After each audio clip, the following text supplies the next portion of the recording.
Department of Transportation ginapadali na ang privatization sa pila ka mga airport sa pungsod, lakip na diri ang Iloilo International Airport. Pila ka mga nagabiyahe sa airport nagakabalaka sa dugang balayran kung ini ang matigayon. Ini ang gintutukan ni Zen Kilantang Sasa. Ginanunsyo na sa Department of Transportation ang plano nga privatization sa mga international airport sa pungsod. Lakip na diri ang Iloilo International Airport.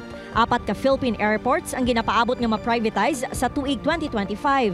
Nahibaluan nga base sa Public-Private Partnership Center, ang Iloilo International Airport ang may duha ka potential investors nga nakapresentar na sa unsolicited proposal sa DOTR nga magapasanyog kag magapatahom sang paluparan. Pinaagi sa isa ka statement, ginaabi-abi ni Iloilo City Mayor Jerry Tranyas ang Iloilo Airport privatization. Si Manong Ali nga halin sa Jensen nagpabutyag man sang pagsuporta sa privatization. Sunod sa iya kung sa ikaayos ng airport, pabor naman ini. Kung saan desisyon nila, kung ganyan lang ang ilang policy, sunod lang tayo. Main po lang ang namin dasig lang.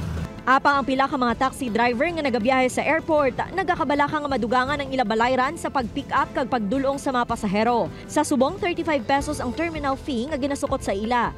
Ang ginakabalakaran mo basta kung magsaka pagid bilang nga mo ng baraydan sa airport ditin ang amon de daan dire sa airport metered lang plus 50 para nga may may dugang-dugang sa pangbayad amon dire sa sulod airport.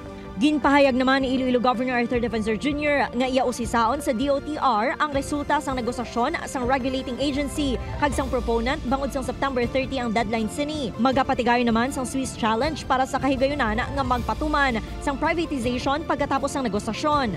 Upod kay Cirilo Randuque, Zen Kilantang Sasa, One Western Visayas.